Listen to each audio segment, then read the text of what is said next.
विश्व मंदी की बात हो रही थी, अमेरिका की मंदी की ओर वो जा रहा है। आपका क्या आंकलन, उसका क्या असर हम पर? देखिए, लोग सोच रहे थे इसी साल अमेरिका रिसेशन में जाएगा, यानी कि जीडीपी ग्रोथ जो है वो गिरनी शुरू हो जाएगी। इस साल कुछ गिरा नहीं, इनफैक्ट ग्रोथ नंबर्स को अपग्रेड किया गया।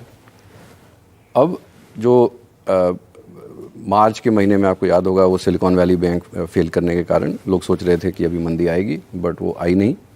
और वो सितंबर अंत तक आते आते लोगों को लगने लगा कि अब सॉफ्ट लैंडिंग हो जाएगी, यानी कि यूएस में इन्फ्लेशन कम हो जाएगा, इंटरेस्ट रेट्स कम हो जाएंगे और रिसेशन की ज़रूरत नहीं पड़ेगी।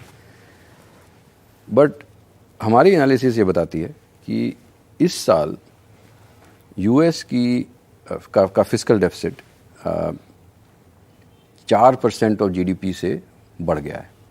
यानी कि उनको $1 ट्रिलियन का फिस्कल डेफिसिट करना था, वो जो उनका वित्तीय वर्ष जो है वो 30 सितंबर को ख़त्म होता है, तो वित्तीय घाटा अब $2 ट्रिलियन हो गया है।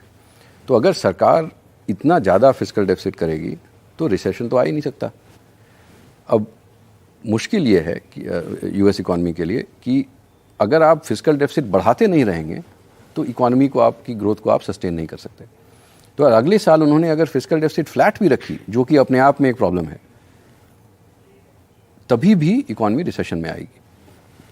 सबसे बड़ी प्रॉब्लम यह है कि उन्होंने फिस्कल डेफिसिट इतनी बढ़ा दी है कि अब यूएस गवर्नमेंट बॉन्ड खरीदने वाला कोई बचा नहीं, तो इसलिए रेट्स बढ़ रहे हैं।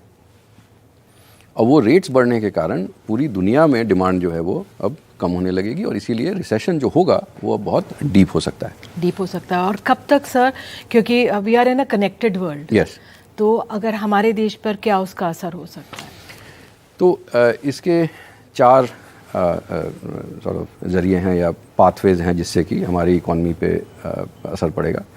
पहला है कि हमारी सर्विसेज ग्रोथ जो है वो और स्लो हो जाएगी, तो ऑलरेडी काफ़ी स्लो है। तो अगर यूएस में रिसेशन आता है तो जैसे हमारी आईटी सर्विसेज इंडस्ट्री है, या अभी हमारे बिजनेस सर्विसेज एक्सपोर्ट्स भी काफ़ी बढ़े हैं। बहुत सारे बड़े स्ट्रैटेजी कंसल्टेंट्स अब इंडिया में बैठ के काम करते हैं। तो सर्विसेज ग्रोथ अभी, और सर्विसेज एक्सपोर्ट्स इंडिया के लिए अब 10% ऑफ जीडीपी है। तो मान लीजिए कि वो 15 का 5 तो ऑलरेडी हो गया है। अगर वो 5 का -5 हो जाता है तो 1% जीडीपी ग्रोथ फिर और चला जाएगा।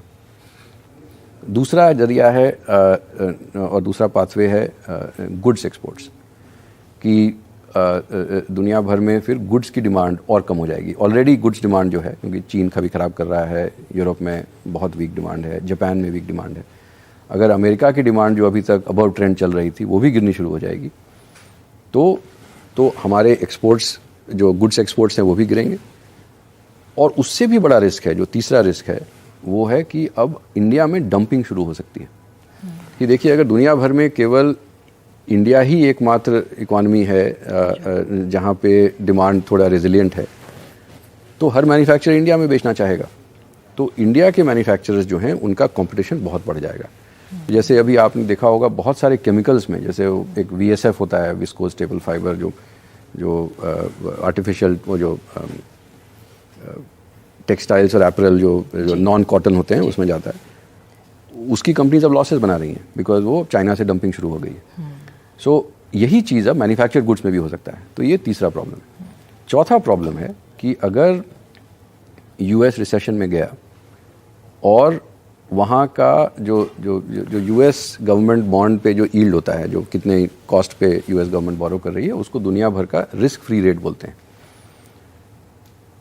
अगर यूएस गवर्नमेंट ही 4.5-5% पे बोरो करेगी, मैंने सुना कि कोई ऑस्ट्रेलियन बैंक ने एक हफ्ते पहले पैसे उठाए हैं करीब 12.5% पे, तो आप समझ सकते हैं कि बाकी की इकोनॉमीज़ का कॉस्ट ऑफ कैपिटल कितना बढ़ जाएगा।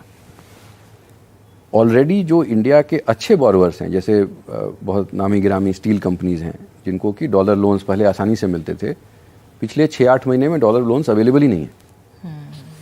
तो इससे क्या होगा कि जो फाइनेंशियल मार्केट्स हैं, बॉन्ड मार्केट्स हैं, इक्विटी मार्केट्स हैं, उसमें बहुत ज़्यादा वॉलेटिलिटी आएगी।